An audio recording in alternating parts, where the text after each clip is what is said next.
Je ne sais pas si c'est parce que la maman de Saint Jean Bosco s'appelait Marguerite, ou parce que Sainte Marguerite avait visité Sainte Jeanne d'Arc, que nous nous sommes d'abord intéressés à la vie de Sainte Marguerite Besse, suisse et célibataire, spécialement configurée au Christ, nous l'avons dit, par le don des stigmates.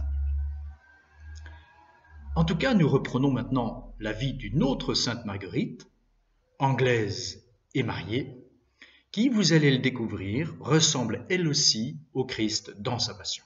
C'est pourquoi ce choix nous paraît indiqué. Rappelons qu'elle est née vers 1555 dans une famille protestante, qu'elle s'est mariée à 16 ans avec un fervent protestant dont elle a eu 3 enfants et qu'elle s'est convertie au catholicisme après 3 ans de mariage alors que l'heure était à la persécution des catholiques en Angleterre. En mars 1587, elle a donc environ 32 ans, Marguerite Clitheroe est arrêtée pour avoir accueilli un prêtre chez elle. Reprenons donc le récit de son jugement. La cour lève la séance et Marguerite est conduite jusqu'à une maison où on l'enferme pour la nuit dans une chambre étroite. Durant le trajet, toujours souriante, elle distribue de l'argent aux pauvres des 2 côtés de la rue, l'aumône. Le lendemain matin, on la ramène au tribunal. « Hier soir, dit le juge, nous vous avons renvoyé sans jugement, mais nous vous aurions jugé si nous avez plus de le faire. Il est manifeste que vous aviez des prêtres chez vous. » « Je ne vois, répond Marguerite, aucun motif qui puisse m'interdire de recevoir ma vie durant de bons prêtres catholiques. Ce sont tous des traîtres, des canailles, des imposteurs.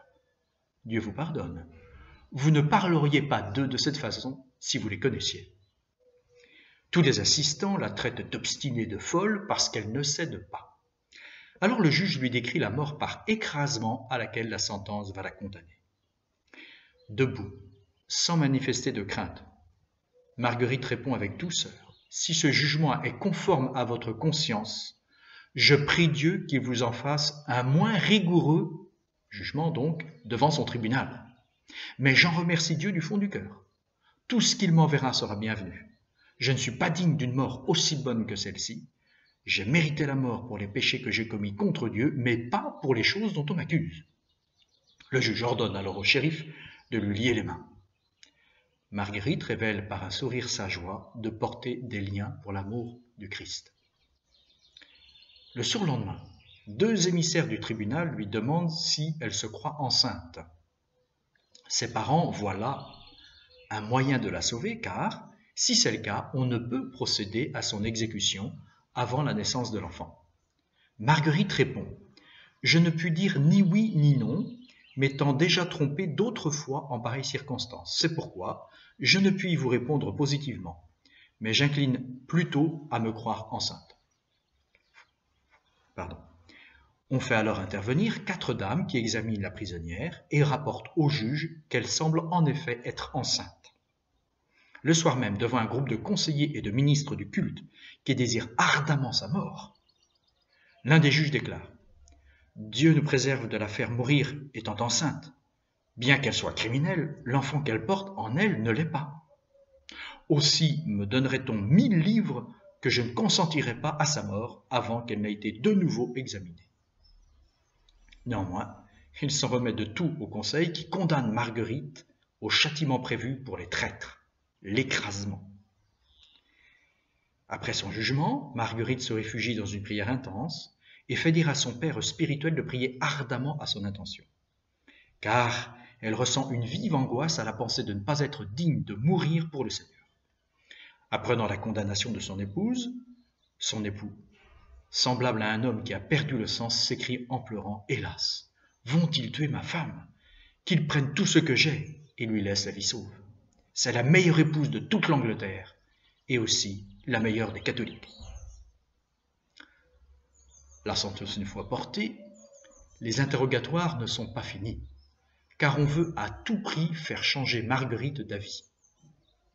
Des ministres protestants viennent l'importuner, mais elle leur répond « Je professe depuis 12 ans la foi catholique grâce à Dieu, et si maintenant j'allais céder à la crainte ou à la faiblesse, Tout ce que j'ai fait jusqu'ici deviendrait inutile. Je préfère la mort. Qu'est-ce que l'Église? C'est la société dans laquelle est prêchée la véritable parole de Dieu laissée par le Christ à ses apôtres et à leurs successeurs qui distribuent les 7 sacrements. C'est cette parole que l'Église a toujours gardée, qu'ont prêché les docteurs, qu'ont attesté ses martyrs et ses confesseurs. C'est là l'Église que je crois véritable. Jésus-Christ a promis de rester avec elle jusqu'à la fin du monde et que les portes de l'enfer ne prévaudraient pas contre elle. Par la grâce de Dieu, je veux vivre et mourir dans cette foi. Je vous prie de tenir ce qui précède pour ma réponse et de ne plus troubler ma conscience.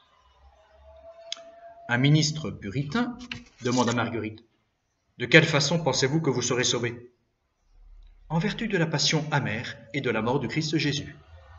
C'est bien dit, mais vous croyez à bien d'autres choses, telles que images, cérémonies, sacramentaux, ça veut dire essentiellement bénédiction, sacrements et choses de ce genre. Ainsi, vous ne croyez pas seulement au Christ. Je crois, suivant que l'Église catholique me l'enseigne, qu'il y a 7 sacrements, et dans cette foi, je veux vivre et mourir.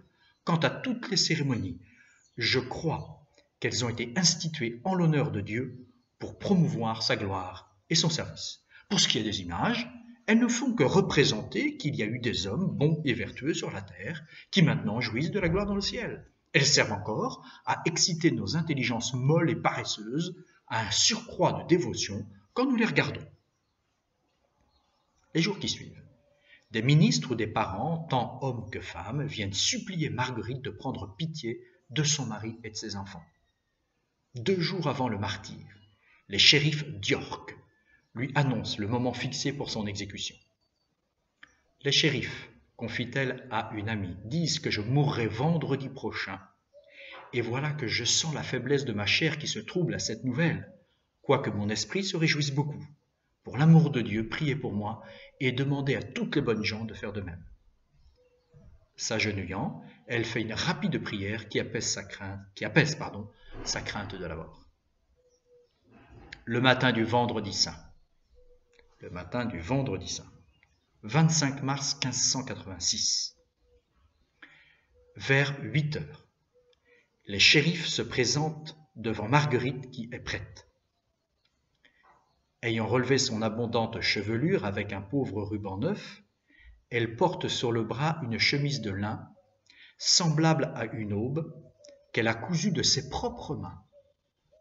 Elle s'avance, distribuant des aumônes, encore les aumônes, dans la rue encombrée de monde, pour aller joyeusement à ses noces, selon sa propre expression. Quand elle parvient au lieu de l'exécution, elle s'agenouille et prie à voix basse. Puis, à haute voix, elle prie pour l'Église catholique, pour le pape, les cardinaux et les autres prêtres qui ont charge d'âme, et ensuite pour tous les princes chrétiens. Elle termine en disant qu'elle prie spécialement pour Élisabeth, reine d'Angleterre, afin que Dieu la convertisse à la foi catholique, et qu'après cette vie mortelle, elle obtienne les joies bienheureuses du ciel. Car, ajoute-t-elle, je souhaite autant de bien à l'âme de Sa Majesté qu'à la mienne. Sommée par le shérif de reconnaître qu'elle meurt pour trahison, elle répond d'une voix forte. Non, non, je meurs pour l'amour de mon Seigneur Jésus. Des femmes la revêtent de sa robe de lin. Marguerite se couche alors à terre, sur le dos, les bras en croix, et on pose des poids sur elle. Dès qu'elle les sent, elle s'écrie « Jésus, Jésus, Jésus, ayez pitié de moi ». Ce sont ses dernières paroles. Un quart d'heure après, elle remet sa belle âme à Dieu. Elle a environ 30 ans. Épouvantée par le traitement infligé à Marguerite, la reine Élisabeth écrira aux citoyens d'York sa désapprobation d'un jugement si sévère. Fort d'un tel exemple, tous les enfants de Marguerite voueront leur vie à Dieu. Concluons, grâce à un autre pape, puisque nous avions commencé aussi par un pape. Benoît XVI, pour commencer, Paul VI, pour conclure.